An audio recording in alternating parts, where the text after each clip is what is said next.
Dicen que el diablo ya no hace tratos, que los pactos de sangre pertenecen a los tiempos en que la humanidad temía a la oscuridad, que vender el alma es solo una metáfora para describir la ambición. Pero, a lo largo de la historia, hay nombres que contradicen esa certeza. Mujeres que lograron lo imposible y cuyo destino se desvaneció como si la realidad misma hubiera decidido olvidarlas. Mientras escuchas esta voz, en algún lugar del mundo, una mujer está trazando un círculo con sal negra en el suelo. Pronuncia palabras en un idioma que ningún lingüista reconoce, y el aire a su alrededor se vuelve más pesado, más denso. Un silencio espeso cubre la habitación, y algo, una presencia sin rostro, la observa con atención. Los teólogos llaman a esto símbolo del deseo humano. Los psicólogos, una forma de histeria colectiva.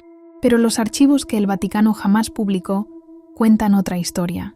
En una bóveda de piedra, bajo el sello de Daemonibus Mulierum, se guardan más de 3.000 expedientes sellados. Relatos de mujeres que afirmaron haber negociado con entidades que no pertenecen a este mundo. Algunas fueron condenadas por la Inquisición. Otras simplemente dejaron de existir.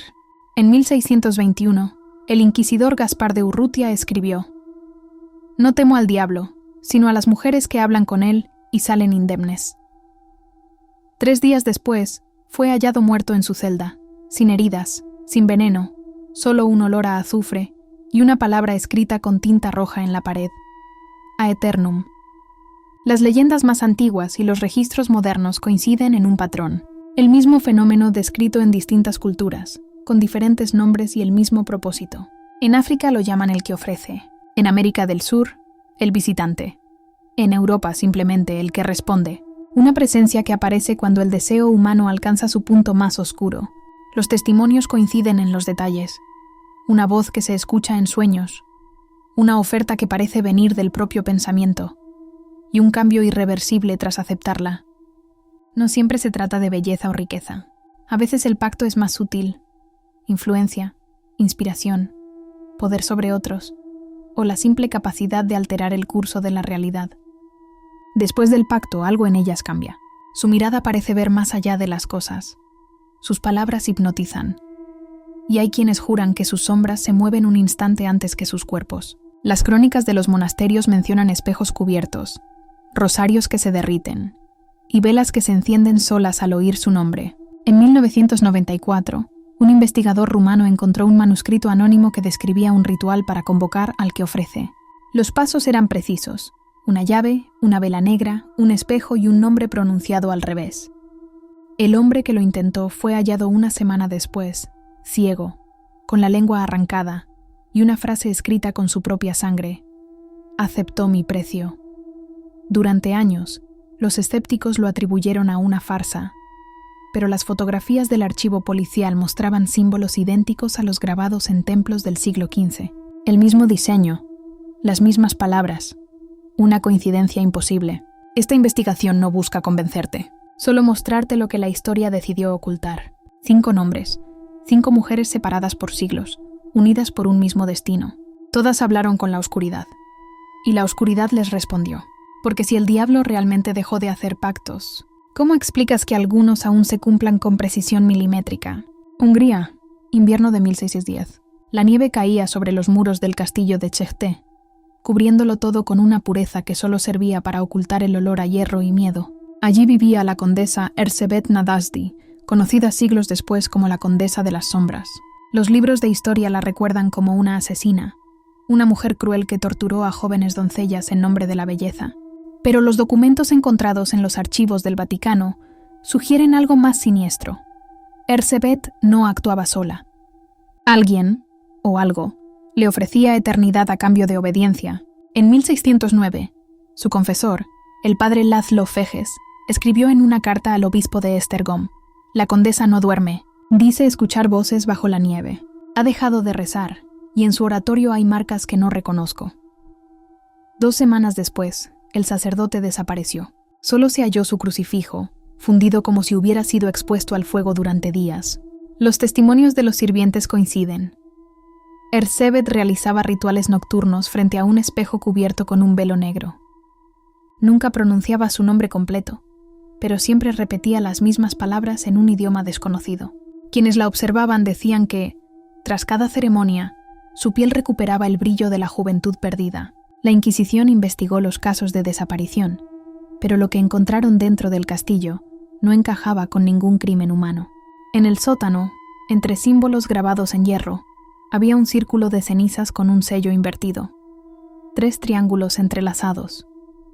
El mismo símbolo que aparecería siglos después en manuscritos ocultos bajo el título de Daemonibus Mulierum. Durante el juicio, la condesa negó haber cometido asesinato alguno. Solo pronunció una frase antes de que la condenaran. «Yo no las maté, solo compartí lo que me ofrecieron». Los jueces pensaron que deliraba, pero un escribano presente aseguró que, al oírla, el aire de la sala se volvió helado y las velas se apagaron al mismo tiempo. Los registros de su ejecución son confusos. Oficialmente, fue emparedada viva en su torre hasta morir. Sin embargo, en 1632, más de 20 años después, un comerciante de Praga relató haber visto a una mujer idéntica a la condesa en un monasterio abandonado, rezando ante un espejo negro. Cuando se acercó, la figura se desvaneció dejando solo un rastro de perfume y sangre. Los investigadores modernos creen que su poder no estaba en la magia, sino en el miedo que provocaba. Pero entre los papeles confiscados a su familia, se encontró una carta dirigida a un tal Dominus Tenebrarum. En latín significa Señor de las Sombras.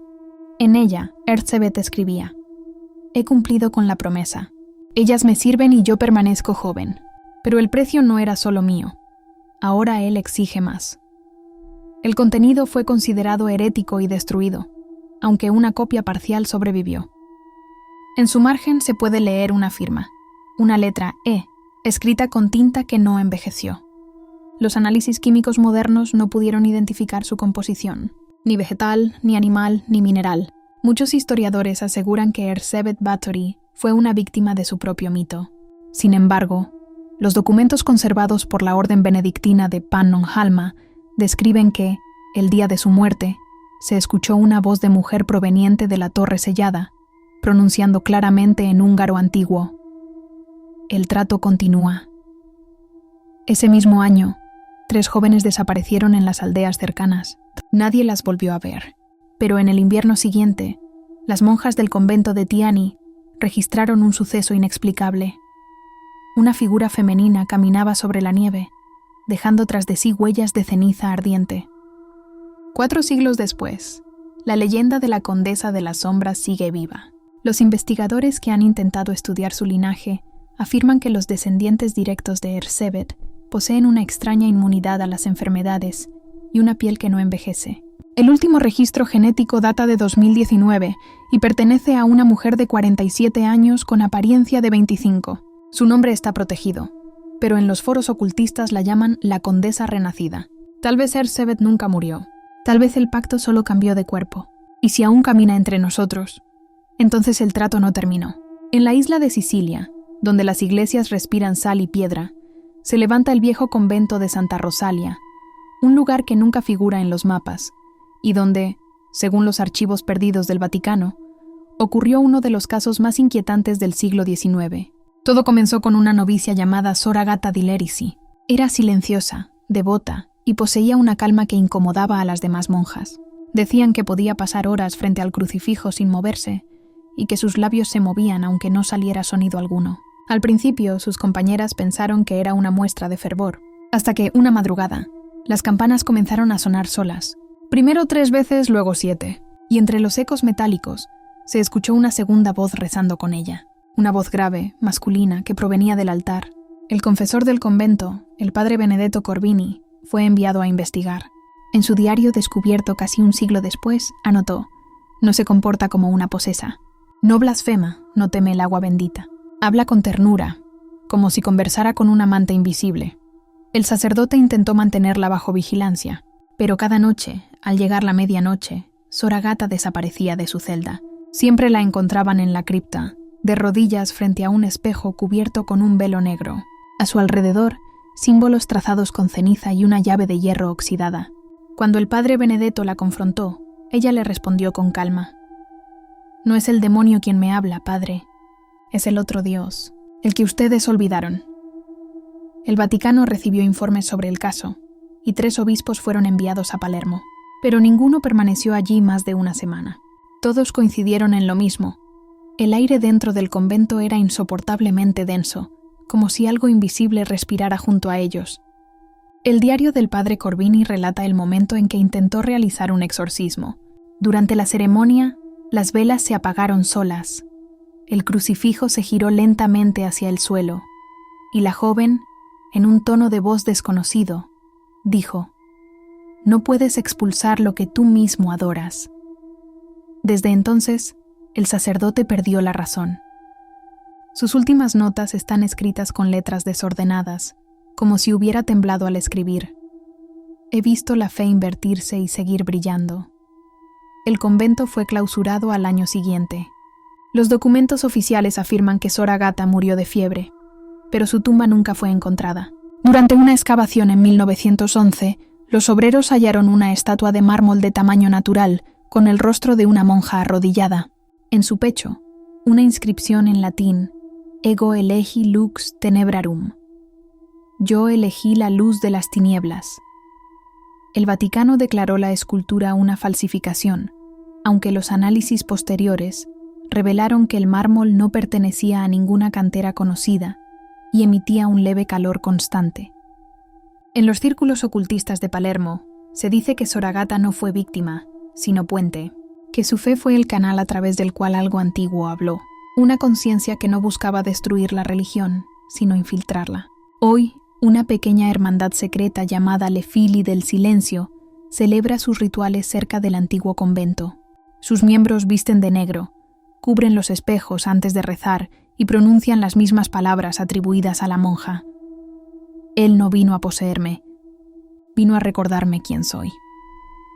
Cuando el viento sopla desde el mar, los aldeanos dicen escuchar 3 campanadas a lo lejos, siempre a medianoche, y aquellos que las oyen saben que no deben mirar hacia la torre.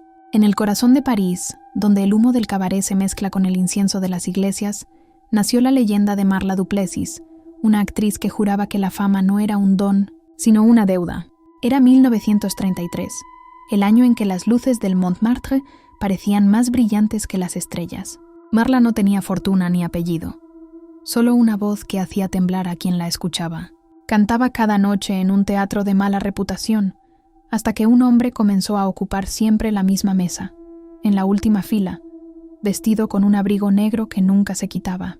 Nadie conocía su nombre, pero todos recordaban su sonrisa, discreta, inmóvil, como si supiera algo que los demás ignoraban.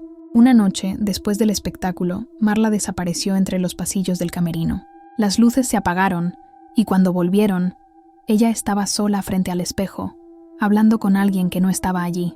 Sus compañeras juraron que el reflejo no se movía igual que ella. Marla sonreía, pero su reflejo seguía serio, con una expresión de desdén casi humano. Desde entonces su carrera despegó.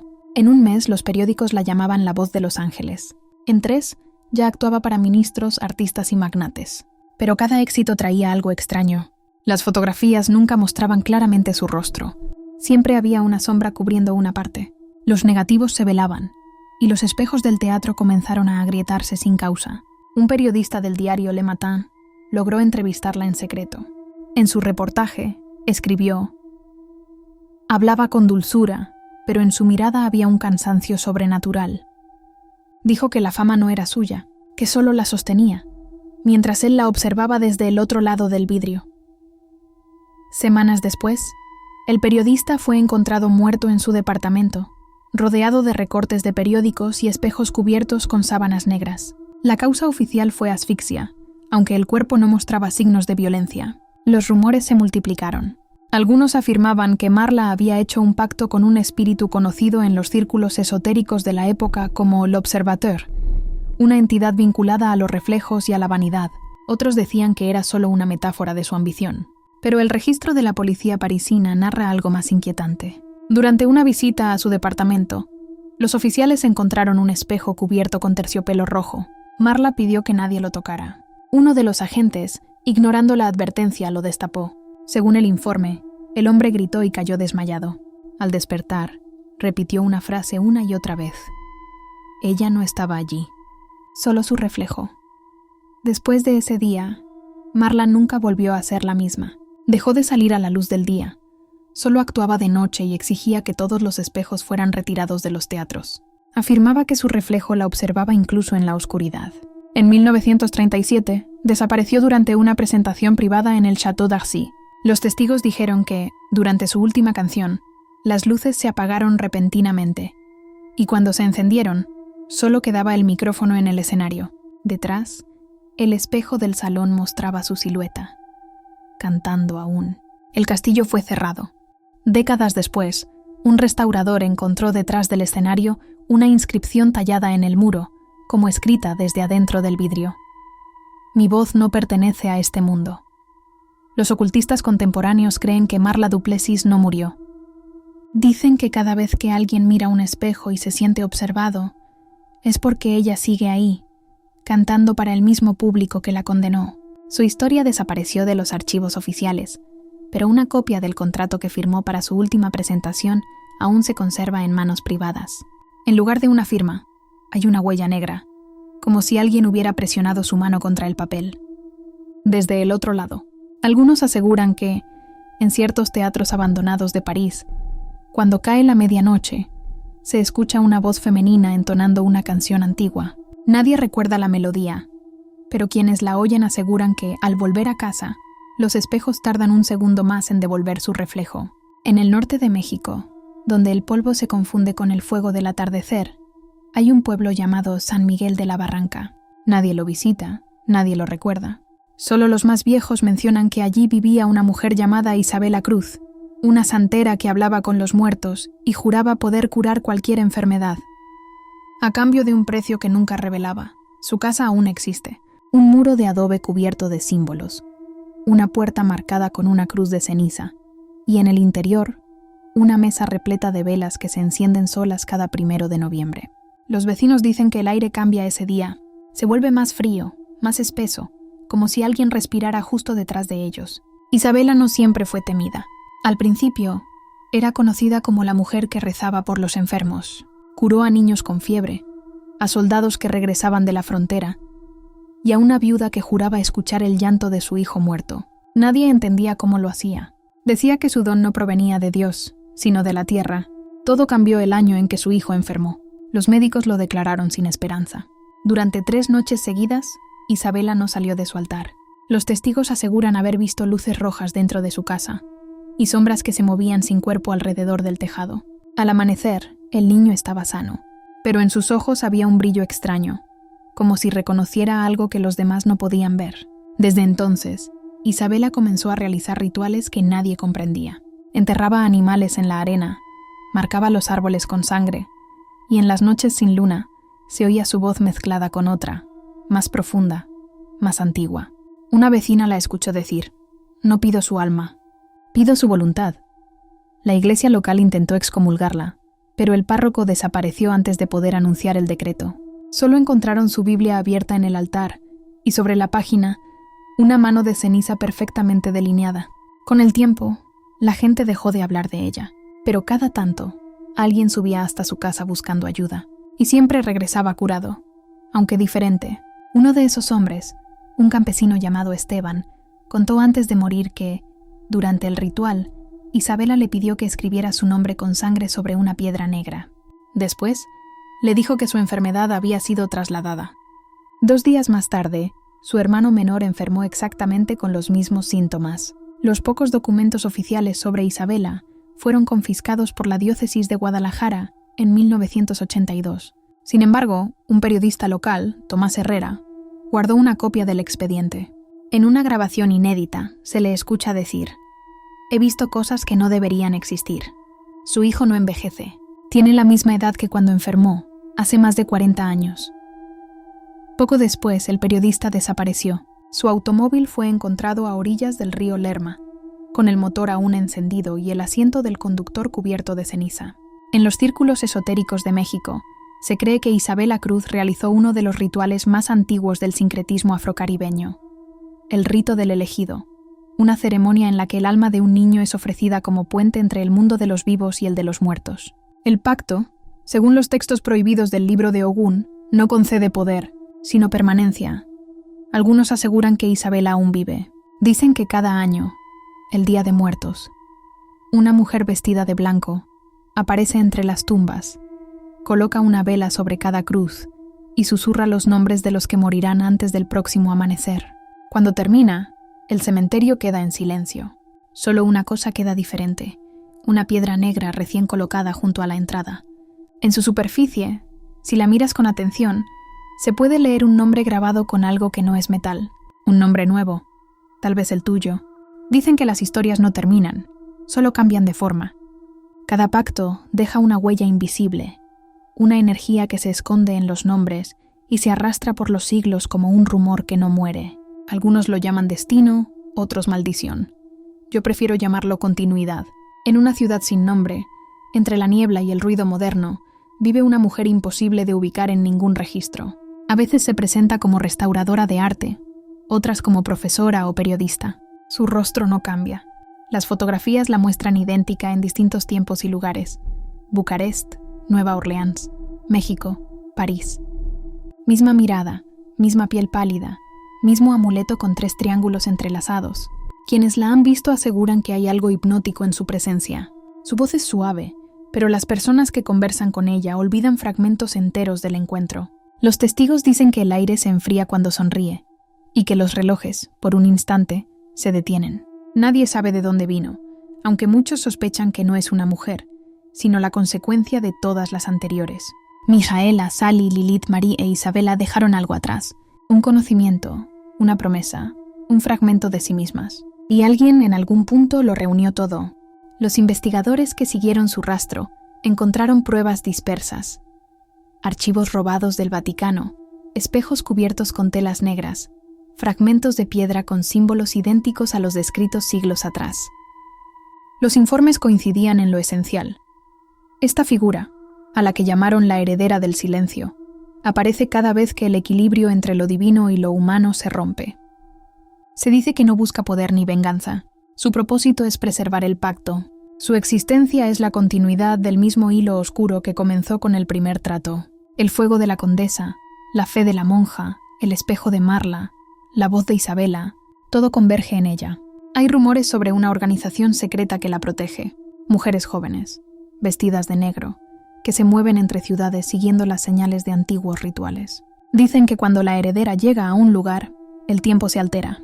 Los relojes fallan, las grabaciones se distorsionan, y los sueños de los que la ven se llenan de figuras femeninas que susurran desde la oscuridad. Un testigo anónimo asegura que la vio en un museo vacío, observando un cuadro sin reflejo. El guardia nocturno encontró la sala cubierta de polvo y con las luces encendidas, aunque el edificio no tenía electricidad desde hacía años. Sobre la pared, escrito con ceniza, alguien había dejado 3 palabras: el ciclo continúa. Las autoridades intentaron desacreditar la historia, pero las coincidencias entre los símbolos antiguos y los recientes son demasiadas. El mismo patrón triangular aparece grabado en templos, documentos, piedras y hasta en cuerpos. Todo indica que la heredera no es un mito nuevo, sino la manifestación moderna de un legado que nunca se interrumpió. Hoy se cree que se esconde entre nosotros, viajando con nombre falso, mudándose cada pocos años, manteniendo viva la tradición de las 5 mujeres que pactaron con la oscuridad. No necesita invocar nada, ella misma es el pacto. Si alguna vez sientes que alguien te observa mientras estás frente a un espejo, si escuchas tu nombre en un susurro que no viene de ninguna parte, quizá no estés solo, quizá el eco del trato aún se está cumpliendo. El silencio no es vacío, es presencia. Y lo que habita en ese silencio espera una sola cosa: ser recordado. Si llegaste hasta aquí, ya formas parte de la historia. Este relato te encontró por una razón, igual que encontró a quienes lo escucharon antes que tú. Yo soy la voz que cuenta lo que otros prefieren callar. Si este video te habló de alguna manera, suscríbete al canal, deja tu like y cuéntame en los comentarios desde qué lugar del mundo estás viendo esta historia.